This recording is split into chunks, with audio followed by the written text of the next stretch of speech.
ከወዲሁ እንኳን ለቅዱስ ገብርኤል ዓመታዊ በዓል አደረሳችሁ እያልን በዛሬው መርሃ ግብራችን የምናቀርብላችሁ ዋናችን በዘመነ ሰማዕታት ማብቂያ በእስክንድርያ ከባለጸጋ ቤተሰቦች የተወለደውን ቅዱስ አትናቴዎስን ነው። ቅዱስ አትናቴዎስ በእስክንድርያ ተወልዶ ያደገ ነው። በሕፃንነቱ ጸጋ መንፈስ ቅዱስ ጠርታ ወደ መንፈሳዊ ዓለም የመጣ ነው። በመንፈሳዊው ዓለም በእስክንድርያ ትምህርት ቤት መንፈሳዊውን ትምህርት እየቀሰመ እየተማረ ቅዱሳት መጻሕፍትን እያነበበ እየተረጎመ እየተማረ በዚያውም ጎን ለጎን በጊዜው ታዋቂ የነበረውን የግሪክን ፍልስፍና እየተማረ እያጠና በግሪክ ፍልስፍና በመንፈሳዊ እውቀት ብስል ያለ የወጣት ምሁር ወጣት የነበረ ቅዱስ ነው። የቅዱስ አትናቴዎስ ከትምህርቱ ጎን ለጎንም የብሕትውናውን የቅድስናውን ስራ ጀምሮ በጣም የበረታ ብሕትውናውን ምናኔውንም ቅድስናውንም እውቀቱንም ከወጣትነት ጋር አጣጥሞ አስማምቶ ይዞ የተገኘ ብቸኛ ሐዋርያ ነው። በዚህም ብልህነቱና ቅድስናው በጊዜው የነበረው ፓትርያርክ ወይም ሊቀ ጳጳስ ለእስክንድሮስ አስጠርቶ ለእስክንድሮስ የፓትርያርኩ ረድ አገልጋይ ሆኖ ጸሐፊ ሆኖ ቅዱሳት መጻሕፍትን እያነበበ እየጻፈ እየተረጎመ ሲያገለግል የነበረ በጣም ትሁት፣ በጣም ቀና፣ በጣም ፈጣን፣ በጣም ቀልጣፋ የነበረ አገልጋይ ነው ቅዱስ አትናቴዎስ። በዚህም ብቁ አገልግሎቱ የዲቁና ማዕረግ ተሰጥቶት በዲቁናው አገልግሎት ከፓትርያርኩ ጋር ረዳት ሆኖ እያገለገለ ሳለ በ325 ዓመተ ምህረት አርዮስ ወልደ ፍጡር ብሎ በተነሳበት በዚያ ቅጽበት 318 ሊቃውንት በኒቅያ ሲሰባሰቡ ከፓትርያርኩ ከእስክንድሮስ ጋር ኒቅያ ጉባኤ ተገኝቶ የኒቅያን ጉባኤ አጀንዳ ሲያረቅ የነበረ ይኸው ቅዱስ አትናቴዎስ ነው። አትናቴዎስ ከተሰበሰቡት 318ቱ ሊቃውንት በላይ አርዮስን ምላሽ ያሳጣው የነበረ ከቅዱሳት መጻሕፍት እየጠቀሰ እየተቃቀሰ የአርዮስን ምላሽ እስትንፋሱን ይዘጋው የነበረው ወጣቱ ዲያቆኑ ቅዱስ አትናቴዎስ ነው። በመጨረሻም አርዮስን አውግዘው ሃይማኖት አቅንተው ቤተ ክርስቲያኗን አጽንተው መጨረሻ ሲፈጽሙ 12 አንቀጽ ያለው ዛሬ ጸሎተ ሃይማኖት ብለን የምንደግመውን የምንጸልየውን ያንን ረቂቅ አርቅቆ አሁን ቤተ ክርስቲያን የአቋም መግለጫ ያመነችውን የምትጸልይበት እየጸለየች የምታምንበትን እውነት ያስረከበ ይህ ቅዱስ አትናቴዎስ ነው። ለእስክንድሮስም ካረፈ በኋላ ሕዝቡም ካህናቱም የአትናቴዎስን ቅድስና ምሁርነት በእውቀቱ መናፍቃንን ተከራክሮ ድል የሚነሳ በቅድስና ምእመናንን የሚጠብቅ በሁለቱም ወገን የተሳለ በሁለቱም ወገን የተዋበ ብቸኛ ሊቅ ሆኖ ቢገኝ ሕዝቡም ካህናቱም ተስማምተው አንድ ሆነው በእስክንድሮስ መንበር ላይ 20ኛ ከማርቆስ ጀምረን ስንቆጥር 20ኛ ፓትርያርክ ሆኖ የእስክንድርያ ፓትርያርክ ሆኖ ተሹሟል። በሹመት የቆየው አብዛኛዎቹ የመጻሕፍት ቅጆች እንደሚነግሩን 45 ዓመት ነው። ከ45 ዓመቱ ደግሞ በመንበር ላይ የቆየው 45ቱን ዓመት አይደለም 17ቱን ዓመት በስደት ነው ያሳለፈው። ፓትርያርክ ሆኖ ለቤተ ክርስቲያኗ ተሰዶላታል። ፓትርያርክ ሆኖ ተንከራቶላታል። እውነትን አልለውጥም በማለት ብቻውን ለእውነት በመጽናት በመቆም በየጊዜያቱ ከሚነሱ ከጊዜው ገዦች ጋራ ነገር እየሰሩበት እነሱ ሲያሳድዱ ሲሰደድ 5 ጊዜ ከመንበሩ ተሳዶ በመጨረሻም ወደ እስክንድርያ ተመልሶ ጥሩ የሚባል ረፍት ባለበት አርፏል። መንፈሳዊ አገልግሎት በወኔ በስሜት የሚገቡበት አይደለም። ደስ አለኝ ተብሎም የሚገቡበት አይደለም። ያምራል፣ ይሻላል፣ ያበላል ተብሎም የሚገቡበት አይደለም። መንፈሳዊ አገልግሎት መንፈሳዊ ጥሪን ይጠይቃል። ቅዱስ አትናቴዎስ ከሕፃናቱ ጋር እየተጫወተ ሳለ ነገ የሚሰራውን ስራ ከሕፃናቱ ጋር ያከናውን ነበረ። ምንድን ነው የሚያደርገው? ሕፃናቱን ሰብስቦ እያጠመቀ እያስተማረ ሕፃናቱ ጋር እንግዲህ በሕፃናት ጨዋታ ይሄ እንደ ተራ ነገር የሚታይ ነው የሚመስለው። ግን ሕፃናቱን ሰብስቦ እሱ ፓትርያርኩ ነው እያስተማራቸው እያመኑ እያጠመቃቸው እየተጠመቁ ከነዚያም ያመኑትን የተጠመቁትን አንዳንዶቹን ጳጳሳት፣ አንዳንዶቹን ዲያቆናት፣ አንዳንዶቹን ቀሳውስት ሹም ያለው እያለ አንድ ፓትርያርክ ወይም አንድ ሊቀ ጳጳስ ሊያደርገው የሚገባውን በቀኖና ቤተ ክርስቲያን የተወሰነውን እያንዳንዷን በቅደም ተከተል ልቅም አድርጎ በሕፃናቱ ላይ ሲያከናውን ለእስክንድሮስ ተመለከተው። ይሄ የመንፈስ ቅዱስ ጸጋ ነው። የልጆች ጨዋታ አይደለም፣ እንዲሁ የሚታለፍ ጉዳይ አይደለም። ይሄ ልጅ ታላቅ ልጅ ይሆናል። እያደረገ ያለው ነገ ከነገ በኋላ የሚያደርገውን መንፈስ ቅዱስ ገልጦለት ነው አለና ለእስክንድሮስ ቤተሰቦቹን እንደውም በዚያን ጊዜ መጻሕፍቱ እንደሚሉት ቤተሰቦቹ ባለጸጋ ነበሩ፣ ባለሀብት ናቸው፣ በተሻለ አስተዳደግ ሊያሳድጉት የሚችሉ ናቸው። ቤተሰቦቹን ለምኖ ፓትርያርኩ ልጁን ተቀብሎ ገዳም አስገብቶ እየተማረ እስክንድሪያ ትምህርት ቤት ገብቶ እየተማረ እንዲያድግ የተደረገበትም አንዱ ዋናው ይሄ ነው። ብዙ ጊዜ ሕፃናት ነገ አድገው የሚያደርጉትን በሕፃንነታቸው ያሳያሉ ተብሎ ይታመናል። አሁን ላይ የከተማ ልጆች በእርግጥ ምን መሆን ነው የምትፈልገው ሲባል ዶክተር ምናምን ይላሉ። ግን አገር ቤት ያሉ እነዚህ ሕፃናት ግን ነገ አድገው የሚሰሩትን በሕፃንነታቸው ሊሰሩት ይችላሉ፣ ሊያሳዩት ይችላሉ። ምናልባት የክህነት መልክ ሊያሳዩ ይችላሉ፣ የግብርና መልክ ሊያሳዩ ይችላሉ፣ የአመራር መልክ ሊያሳዩ ይችላሉ። በሕፃንነታቸው የእግዚአብሔር መልአክ በነገራቸው መሰረት ነገ አድገው የሚሆኑትን የሚሰሩትን አፋቸው ይናገረዋል፣ እጃቸው ያደርገዋል። ለእስክንድሮስ የተረዳው በቅዱስ አትናቴዎስም ይሆን የነበረው ይሄ ነው። ይህንን የጸጋ መንፈስ ቅዱስ ጥሪ ነው። ይሄ ልጅ የእናንተ አይደለም የእግዚአብሔር ልጅ ነው ብሎ ከእናት ከአባቱ ተቀብሎ በገዳማዊ ስርዓት መንፈሳዊ ትምህርት እየተማረ እንዲያድግ አድርጎታል። በዚያውም ቅዱስ አትናቴዎስ በገዳም ባለ ሕይወቱ ገዳማውያኑን በመርዳት የሚታወቅ ነው። በጣም ፈጣን ነው። ገዳማውያኑን በማገልገል በጣም የተመሰከረለት ነው። በትምህርት ቤት ታሪኩም መምህራኑን በማገልገል ለትምህርቱ ቅድሚያ ትጋት ያለው ሰው እንደነበረ ብዙ የመጻሕፍት ቅጆች ያሳያሉ። ከዚያም ብቃቱን፣ ትሑትነቱን፣ ገርነቱን፣ ቀናነቱን፣ ምሁርነቱን፣ ፈጣንነቱን አይተው ለፓትርያርኩ አገልጋይ እንዲሆን ሰጡት። በፓትርያርኩም ደረጃ እንግዲህ ከፓትርያርኩ ጋር ሆኖ የፓትርያርኩ ጸሐፊ ሆኖ አገልጋይ ሆኖ ሲኖር አጠቃላይ ይመራ የነበረው አገሪቷን ነው። አገሪቷን ሲባል ደግሞ እስክንድሪያን ግብፅን ብቻ አልነበረም። ያኔ ኢትዮጵያን በእስክንድሪያ አካል እስከነበረች ድረስ የእስክንድሪያም አካል ነበረች እና ከኢትዮጵያ የሄዱትንም ተቀብሎ የሚያስተናግደው እሱ ነው።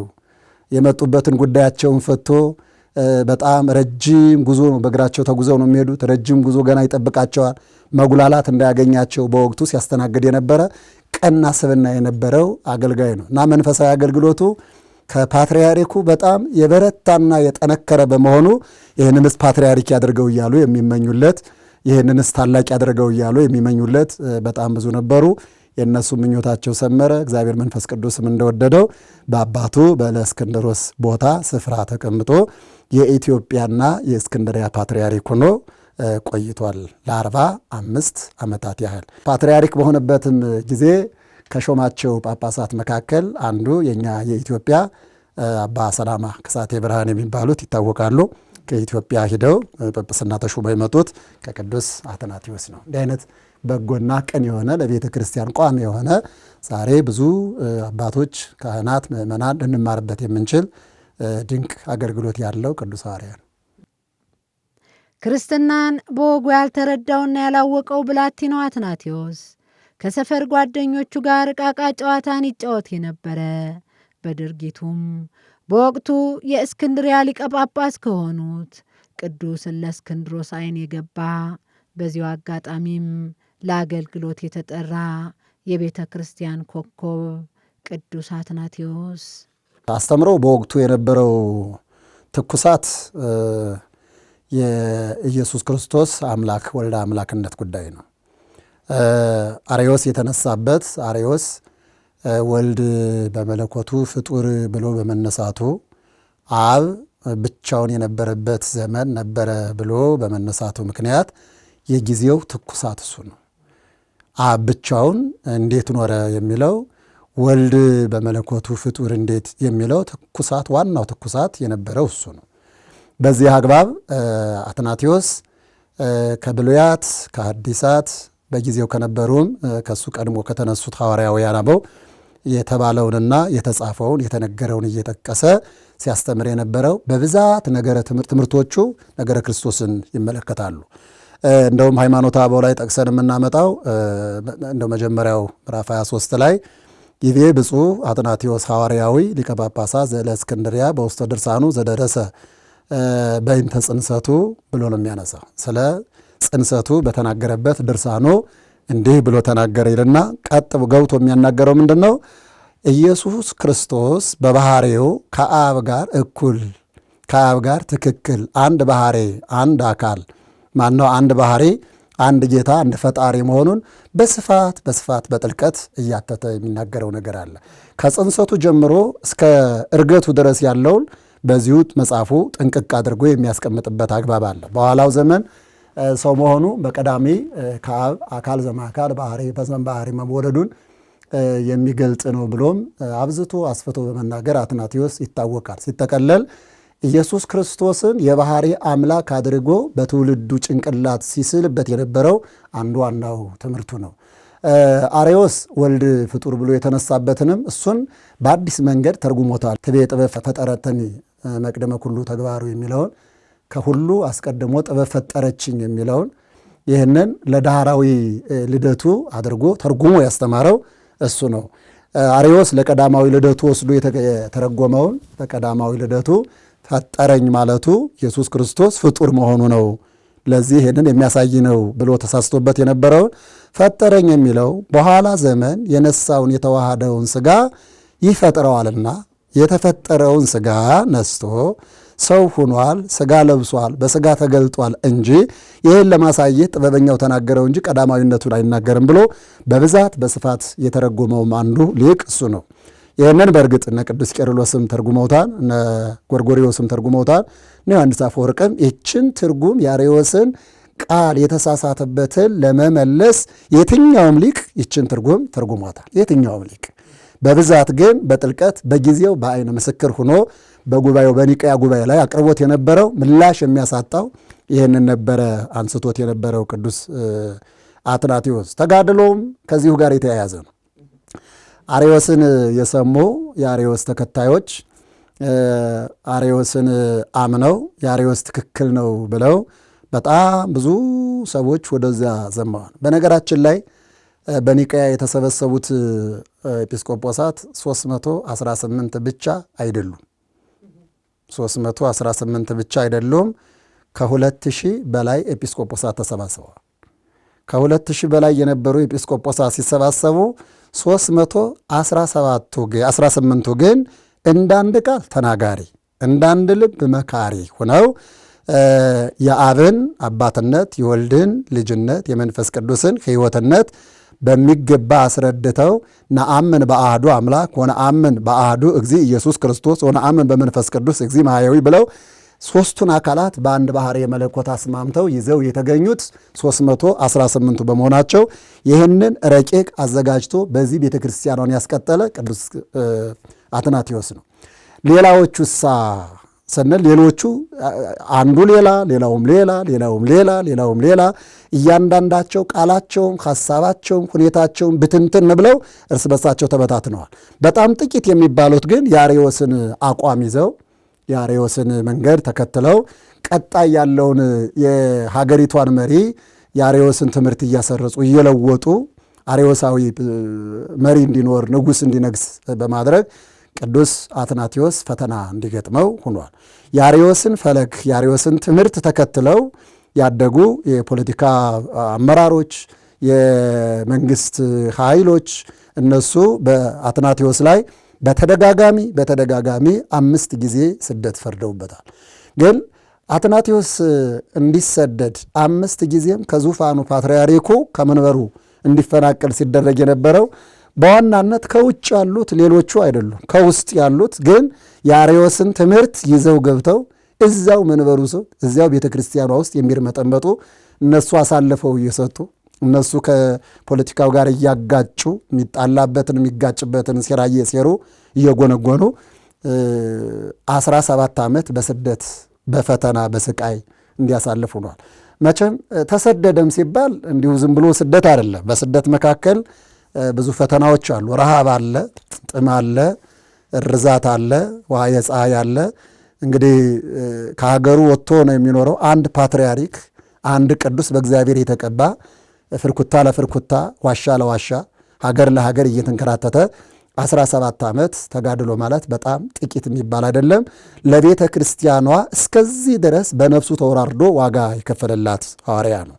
በአንድ ወቅት አርዮሳውያን ተነስተው ሊገሉት ሲመጡ አትናቴዎስ ከዚህ በኋላ ስልሙት ለልጆቼ ቀጣይ ላለችውን ቤተ ክርስቲያን ሽሽት ፍርሃት አላስተምርም ብሎ እሞታለሁ እንጂ አልሰደድም አለ። በጊዜው የነበሩ የበሰሉ ምእመናን፣ ካህናት፣ መነኮሳት ግን አባታችን ሆይ አንተ ከሞትክ ለእኛ ማን አብነት ይሆነናል? ደግሞ በአንተ የሚተካ ሰው ሳይቀመጥልን እንዴት እንሆናለን? የቤተ ክርስቲያኗ ቀኖና አባታችን የማርቆስ መንበርስ ምን ሊሆን ይችላል? ያንተ ሞት ሳይሆን የሚጠቅመን አንተ ተሰደህም ቢሆን ባለህበት ደብዳቤ እየጻፍክ ወረቀት ሌላም እየጻፍክ በጽሑፍህም መልእክትህን እየሰማን ቡራኬን እየተቀበልን እንኖራለን እንጂ አንተ ከሞትክማ ቤተ ክርስቲያኗ ሞተች እያሉ አብዛኛውን እንዲሰደድ ሲያደርጉት የነበሩት ምእመናኑ ናቸው።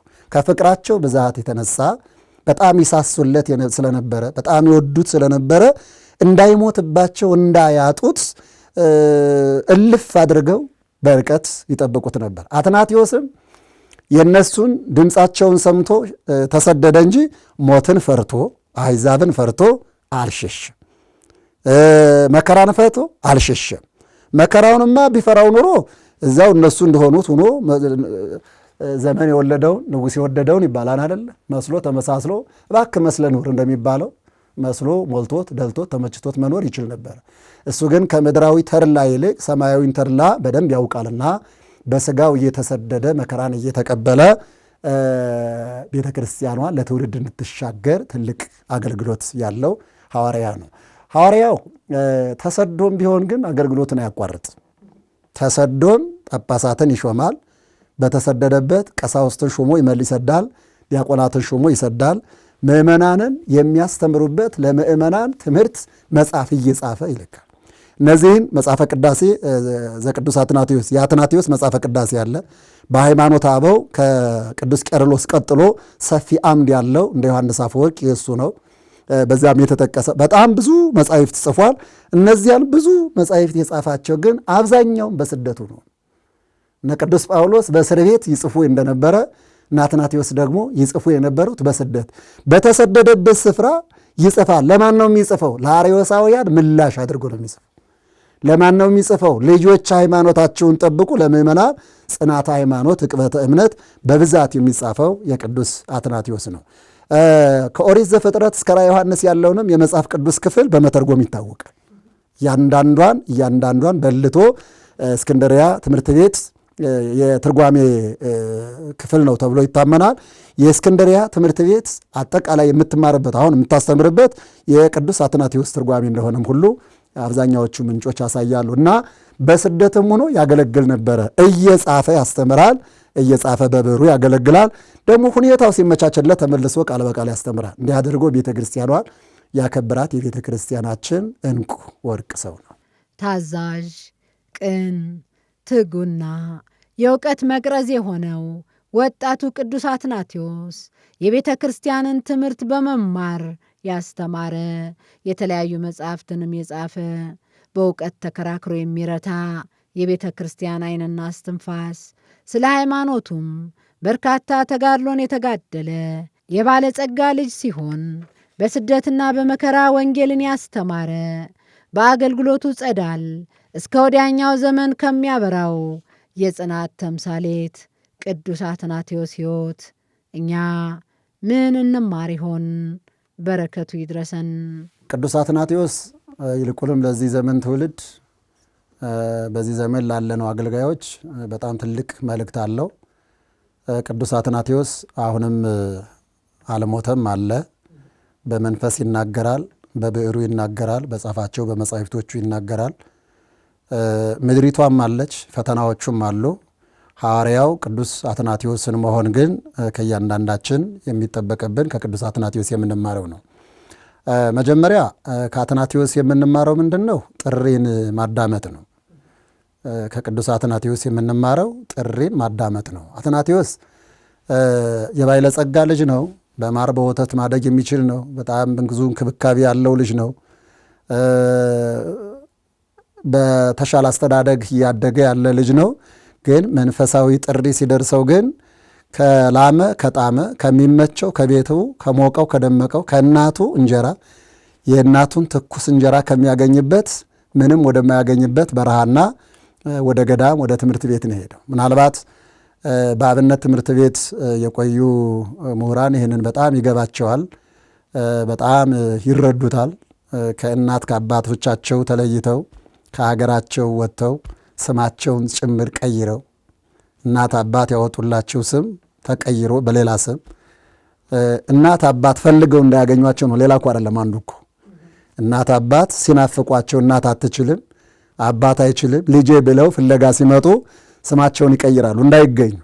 ይሄ ጥሪን መቀበል ነው። ከእናት አትናቴዎስ የወረስነው ሐዋርያዊ ቅብብሎሻችን ነው እና ከእናት ከአባት ከዚያ ትኩስ እንጀራ እንክብካቤ ወጥተው በእንተ ስማ ለማርያም ስለመብርሃን እያሉ እየለመኑ የሰው ፊት እያዩ በሰው ፊት እየተቃጠሉ ሰርተህ አትበላም እያሉ አንዳንድ ሰዎችም ክፉ ንግግራቸውን ያንን እየተናገሩ ይህን እየሰሙ በመከራ ነው የሚኖሩት። ቅዱስ አትናቴዎስ ይህንን በመሰረትነት ያሳየናል። ጥሪውን ተቀብሎ የላመ የጣመውን በገዳማዊ ስርዓት ቀይሮ የእናት አባቱን ቤት በቤተ ክርስቲያን ቀይሮ አባቱን በእስክንድሮስ ቀይሮ ጥሪውን ተቀብሎ ለጥሪው የቆመ ገና ብላቴና ሕፃን ነው እና ከአትናቴዎስ የምንማረው ዋናው ቁም ነገር ጥሪን መቀበል ነው። እያንዳንዳችን ጥሪ አለን። ገና ስንፈጠር ስንሰራ በ40 በ80 ስንጠመቅ መንፈሳዊ ጥሪ አለን።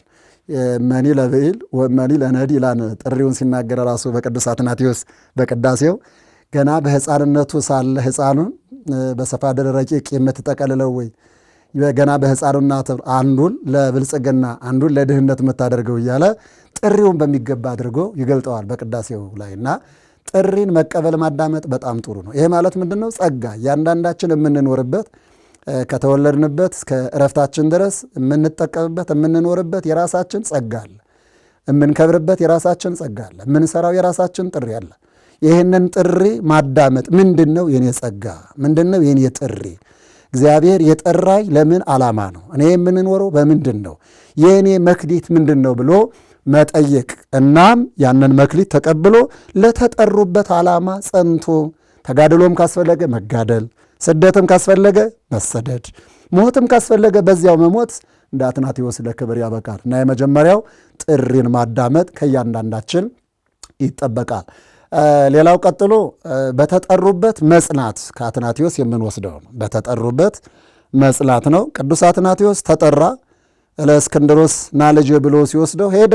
በተጠራበት ክህነታዊ አገልግሎት ሐዋርያዊ አገልግሎት ቅዱሳን አባቶቻችን ሐዋርያትን መምሰል ይቻላል እና ሐዋርያትን ስለመሰለ መጻሕፍት ምን ብሎ ይጠቅሱታል? ብፁዕ አትናቴዎስ ሐዋርያዊ ብለው ነው የሚጠቅሱት። ሐዋርያዊ ለምን ሐዋርያዊ ያለው ቢሉ በሐዋርያት እግር ተተክቷልና አንድም የሐዋርያትን ሥራ ሰርቷልና ብለው መተርጉማኑ ይነግሩናል። በሐዋርያት እግር በሐዋርያት ፍለጋ የሐዋርያትን ዱካ ተከትሎ ክርስቶስን ማገልገል የቻለ ጥሪውን ያከበረ በጥሪው መጠቀም የቻለ ቅዱስ ሐዋርያ ነው። ምን ማለት ነው? ከዚህ ሐዋርያ በዋናነት የምንወስደው የተጠራንበትን ጥሪያችን አክብረን በዚያው መጽናት። ምናልባት ተግዳሮት ይኖረዋል፣ ፈተና ይኖረዋል፣ ውጣ ውረድ ይኖረዋል። ቅዱስ አትናቴዎስ የገጠመው ሊገጥመን ይችላል። ምንም ጊዜም መንፈሳዊ ነገር ሁሉ ፈተና አለው። መንፈሳዊ ከሆነ ቅድስና ያለው ከሆነ ሰማያዊ ከሆነ እግዚአብሔር የሚወደው ከሆነ ምንጊዜም ፈተና አለው።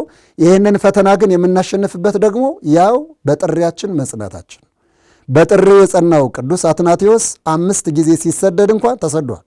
17 ዓመታትን በስደት ሲኖር ይህንን ሁሉ አላማረረበትም፣ አላጉረመረመበትም። ወይም ደግሞ ኃጢአቴ ነው፣ በደሌ ነው፣ ፈርዶብኝ ነው የሚል አንድም ቀን በአንደበቱ የማንጓጠጥ ወይም ደግሞ የማጉረምረም ድምፅ አልተመዘገበም በመጻሕፍቱ። ይህን ሁሉ ለእኔ የፈቀድክልኝ ተመስገን እያለ ግን እንደ በጎ ጸጋ እየቆጠረ ያመሰግንበት እንደነበረ መጻሕፍት ተቀምጠዋል። እና በጥሪያችን ስንጸና እንዲህ አይነት ነገሮች ይመጣሉ። ግን ጥሪያችን ተከትለው የሚመጡ ፈተናዎች የቅድስናችን ምንጮች ናቸውና ለጥቂት ጊዜ በፈተናዎቹ ከጸናን መጨረሻችን ያምራልና እንደውም ከምንሰራው ከምናገለግለው አገልግሎት በላይ በፈተናው በኩል የምናገኘው ጸጋ የበለጠ ነውና በጥሪያችን ጸንቶ እስከ መጨረሻ ድረስ መታገል፣ እስከ መጨረሻ ድረስ በተቀመጡበት በተጠሩበት መገኘት ከቅዱስ አትናቴዎስ የምናገኘው አንድ እውነት ነው። በማቴዎስ ወንጌል ምዕራፍ 24 ቁጥር 47 ላይ አንድ ቃል አለ። ብፁዕ ብእሲ ዘከመዝ ይገብር ዘመጺኦ እግዚኦ ይረክቦ። ጌታ እስኪመጣ ድረስ እንዲህ በተጠራበት ጸንቶ እንዲህ እያገለገለ የሚገኝ የአገልጋይ ንዑድ ክቡር ነው ይልና ወይሰይሞ ላዕለ ኩሉ ጥሪቱ፣ ባለው ሁሉ ላይ ይሾመዋል። ይህንን መንፈሳዊ ሹመት መንፈሳዊ ጸጋ ዘላለማዊ ኃይው ከመመላይትን ለማግኘት በተጠሩበት እስከ መጨረሻ መጽናት ከቅዱስ አትናቴዎስ የምንወስደው አንድ ቁም ነገር ነው። ሌላው ከቅዱስ አትናቴዎስ የምንማረው ወጣትነትን በዋዛ ፈዛዛ አለማሳለፍ፣ በዋዛ ፈዛዛ ወጣትነትን አለማቃጠል። ወጣቶቻችን በትኩረት ይህንን ሕይወት ብታነቡት ቅዱስ አትናቴዎስ ገና ወጣት ነው። የ20 ዓመት ወጣት ነው። በ20 ዓመት ወጣቱ ግን ብሉያቱን ሐዲሳቱን ጥንቅቅ አድርጎ አጥንቷል። በ20 ዓመት ወጣትነቱ መንፈሳዊ አገልግሎቱን በጣም እያፋጠነ እያሟሟቀ ቀጥሏል። በ20 ዓመት የወጣትነት ዕድሜው እግዚአብሔር ደስ የሚሰኝበትን መንገድ በሚገባ እየቀጠለበት ነበር። በ20 ዓመቱ ቅድስናን ይዟል። በ20 ዓመቱ ዕውቀትን ይዟል። በ20 ዓመቱ ብፅዕናን ይዟል። በ20 ዓመቱ አላውያንን ተከራክሮ ድል መንሳት ችሏል። በ20 ዓመቱ ከኤጲስቆጶሳት ጋር ሆኖ የአርዮስን ጉዳይ ድራሹን ለማጥፋት የቻለው የ20 ዓመቱ ወጣት ነው። የ20 ዓመት ወጣቶች ከዚህ ከቅዱስ አትናቴዎስ የምንማረው ወጣትነትን ለእውቀት፣ ወጣትነትን ለአገልግሎት፣ ወጣትነትን ለቅድስና፣ ወጣትነትን ለመንፈሳዊነት፣ ወጣትነትን ለዓላማ ማዋል እንጂ ጊዜ ገደላ። አሁን ጊዜ አይሞትም፣ በጊዜ ግን የምንሞተው እኛ ነን። ወጣትነትን በአግባቡ ጥንቅቅ አድርጎ መጠቀም እንድንችል አትናቴዎስ ከኔ ተማሩ የሚል መልእክት አለው። ጠቢቡ ሶሎሞንም እንዲህ በማለት ይናገራል። በወጣትነት ዘመንህ ፈጣሪህን አስብ። በወጣትነት ዘመን ፈጣሪን ማሰብ መጀመሪያ የሚያስተምረን ቅዱስ አትናቴዎስ ነው። እነ ቅዱስ ጊዮርጊስም በወጣትነት ዘመናቸው ያደረጉትን ታሪክ ይነግረናል። እነ ቅዱስ ማርቆስም በወጣትነታቸው፣ እነ ቅዱስ ዮሐንስ በወጣትነታቸው። አብዛኛዎቹ ትልልቅ ስራዎች፣ ትልልቅ መንፈሳዊ ስራ የሚሰሩት በወጣትነት ነው። ወጣትነት ወርቅ ነው። ወጣትነት ትልቅ ሀብት ነው፣ ግን የሚያልፍ እድል ነው። ሳያልፍ እንደ አትናቴዎስ ተጠቅመንበት ትልልቅ በረከቶችን፣ እሴቶችን እንድናስቀምጥ ከአትናቴዎስ የምንማረው ዋና ነገር ነው እና ወጣትነታችን በእውቀት፣ ወጣትነታችን በቅድስና፣ ወጣትነታችን በፈሪሃ እግዚአብሔር በእደ እግዚአብሔር ከተያዘ በስጋም እንድናለን፣ በነፍስም እንድናለን፣ ቤተ ክርስቲያን እንታደጋለን፣ ሀገር እንታደጋለን፣ ቤተሰብ እንታደጋለን፣ እኛም እንባረካለን፣ ለሌላውም የበረከት ምንጭ እንሆናለን። ይህንን ወጣትነታችንን በአግባቡ እንድንጠቀም ቅዱስ አትናቴዎስ በአጽንኦት ወጣትነትን ያስተምረናል። ሌላው ከአትናቴዎስ የምንማረው ትሑት አገልጋይነትን ነው። ትሑት አገልጋይነት። አትናቴዎስ ገዳም ሲገባ የገዳማውያኑ አገልጋይ ነው። አትናቴዎስ ትምህርት ቤት ሲገባ የትምህርት ቤቱ ልዩ አገልጋይ ነው። አትናቴዎስ ከፓትርያርኩ ከእለእስክንድሮስ ጋር ሳለ የእለእስክንድሮስ ቀና አገልጋይ ሆነ።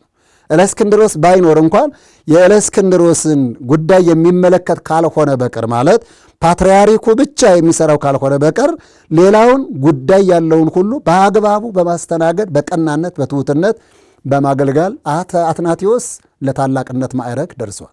እንደውም ምን ይላል መጽሐፈ መነኮሳት ምንድን ነው? ታላቅነትን የሚሻት ቢኖር ትሑት አገልጋይ ይሁን የሚል ቃል ጽፏል። የጌታችን የመድኃኒታችን የኢየሱስ ክርስቶስም ቃል እንዲህ ነው። ደቀ መዛሙርቱ በአንድ ወቅት ከመካከላችን ታላቅ ማን ነው? ዮሐንስ ነውን ጭንህ ላይ የምታስቀምጠው? ወይስ ደግሞ ጴጥሮስ ጴጥሮስ የዮና ልጅ ስምዖን ስምዖን የምትለው ጴጥሮስ ነውን? ወይስ ማንኛችን ነን? ከመካከላችን ታላቁ ማን ነው ሲሉ ከእናንተ መካከል ታላቅ ሊሆን የሚገባው ቢኖር አገልጋይ ይሁን። ቅዱስ አትናቴዎስ ይህንን ነው በሙሉ ያከናወነ። አገልጋይ መሆን፣ ትሑት አገልጋይ። ዝም ብሎ አገልጋይ ብቻ አይደለም፣ ትሑት አገልጋይ። ሲጀመር አገልጋይ የሚለው በር በትሕትና የተገለጠ ነው። አገልጋይ የሚለው ቃል በትሕትና የተገለጠ ነው። ትሕትና የሌለው አገልጋይ አይባልም። አገልግሎቱ የሚገለጠው በትሕትና በቅንነት በታማኝነት የሚገለጥ ነው እና አትናቴዎስ ለፓትርያርኩም ታማኝ ቅን አገልጋይ ነው። ለቤተ ክርስቲያኗ ታማኝ ቅን አገልጋይ ነው። ለሕዝቡ ታማኝ ቅን አገልጋይ ነው። ለካህናቱ ታማኝ ቅን አገልጋይ ነው። ምሁር ነው። የብሉይ ኪዳን ምሁር ነው። የአዲስ ኪዳን ምሁር ነው። ሊቅ ነው። ግን ለደቀ መዛሙርቱ ነው የሚያገለግለው። በዚህ ክርስቶስን መስሎታል። ጌታ ሳለ አምላክ ሳለ ፈጣሪ ሳለ አገልጋይ እንደሆነ የሰው ልጅ ሊያገለግል እንጂ ሊያገለግሉት አልመጣም እንዳለ ትልቅ ሆኖ አገልጋይ መሆንን፣ ምሁር ሆኖ አገልጋይ መሆኑን፣ ቅዱስ ሆኖ አገልጋይ መሆኑን፣ ጻድቅ ሆኖ አገልጋይ መሆንን ከቅዱስ አትናቴዎስ የምንማረው ትልቅ እውነት ነው። በዚህ ዘመን ያለን አገልጋዮች በብዛት አብነት ልናደርገው የሚገባ ይሄ ነው። በቤተ መቅደሱ ያለው ስርዓት አልባ አገልግሎት፣ በአውደ ምሕረት ያለው ስርዓት አልባ አገልግሎት፣ በምዕመኑም ያለው ስርዓት አልባ አገልግሎት፣ እያንዳንዳችን በቤተ ክርስቲያኗ መዋቅር ያለው የአገልግሎት ስርዓት መምሰል ያለበት መልኩ ሊሆን የሚገባው የአትናቴዎስ መልክ ነው። ቤተ ክርስቲያኗ ትሑት ያልሆነ አገልጋይ ሊኖራት አይገባ። ቅን ያልሆነ አገልጋይ ሊኖራት አይገባ። እብሬተኛ አገልጋይ ሊኖራት አይገባ። ጨካኝ የሆነ አገልጋይ፣ ዋልጌ የሆነ አገልጋይ፣ ደመወዙን ብቻ የሚቆጥር አገልጋይ፣ ለመንጋው የማያስብ የማይራራ ጨካኝ አገልጋይ ሊኖራት አይገባ። ምክንያቱም ቤተ ክርስቲያኗ የእነ አትናቴዎስ አሻራ ናት። እነ አትናቴዎስ ይህንን አላስተማሩንም። እነ አትናቴዎስ ያዩን ምሁራን ናቸው፣ ግን ምሁርነታቸውን እንደምንም አልቆጠሩትም። ሁሉ ሳላቸው ምንም እንደሌላቸው ሆነው አገልጋይነትን አሳይተውናል።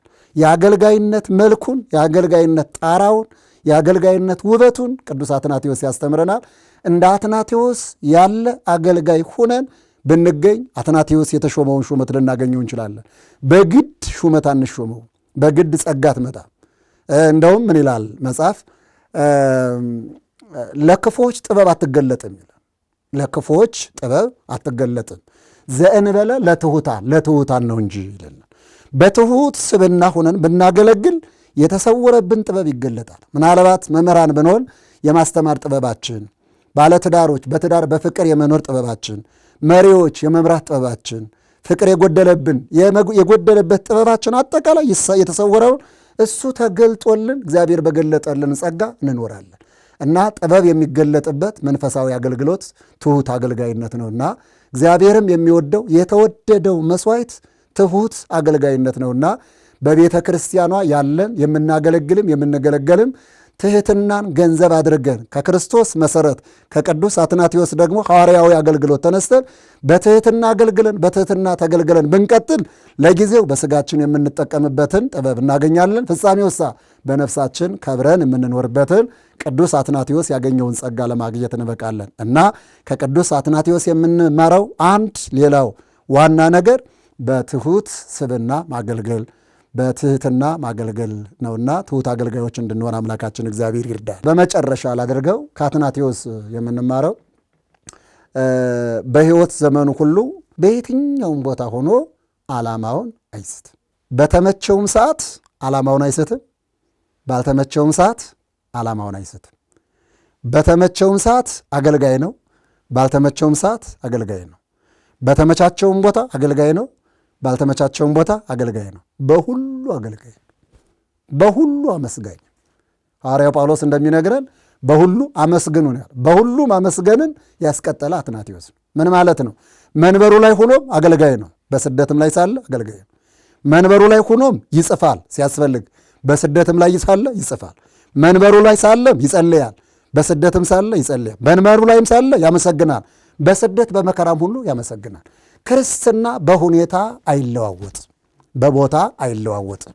ሁኔታዎች ተለዋወጡ ተብሎ ሃይማኖት ለመቀየር ነገሌ እንዲሆኑ ተብሎ እንደዚህ ያደረጉት ለነሱ ያልሆነ ልክ ቅዱሳን ሰዎች፣ ደጋግ ሰዎች፣ በጣም መልካም የሆኑ ሰዎች ከመካከላችን በሞት ሲነጠቁ አይ ለሱ ያልሆነ ተብሎ ፍርስርስ የሚያደርጉት ጉዳይ የለም።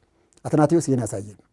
በመከራዎች ሁሉ ጸንቶ እስከ መጨረሻ የጸኑትን ብፁዓን እንላቸዋለን እንደተባለው እስከ መጨረሻ ጸንቶ ብፁዕ ተብሏል። እስከ መጨረሻ ድረስ ዓላማን ሳይስቱ በዓላማ ጸንቶ መኖር ከቅዱስ አትናቴዎስ የምንማረው ነው። መጨረሻ ፍጻሜው ያማረለት ነው። እግዚአብሔርን የሚፈራ ሰው እንዲህ ነው። ለፈሪሃ እግዚአብሔር ሰውን የሚፈራ ሰው ይሴኒ ዳሃሪቱ ፍጻሜው ያምርለታል። ወይ ተባረክ ለተሞቱ ይባረክ። ከስደት በኋላ እንደገና ወደ መንበሩ ተመልሶ በክብር እንዳረፈ በክብር እንዳረገ የክብሩን ስፍራ እንደተቀበለ በስጋም በነፍሳችን የመጨረሻውን ክብራችንን ካዩ ከመመላእክትን እናገኛለን እና ከዋኖቻችን አንዱ የምንማርበት ቅዱስ አትናቴዎስ አንዱ ዋናችን አብነታችን ነውና በእውነት አትናቴዎስን መስለን እንደ አትናቴዎስ ተግተን እንደ አትናቴዎስ አገልግለን እንደ አትናቴዎስ ከመጨረሻ ድረስ ጸንተን ዓላማችን ሳንስት በዓላማችን ተገኝተን ጌታ ሲመጣ ለክብር እንዲያበቃን ቅዱስ ፈቃዱ ይሆነልን።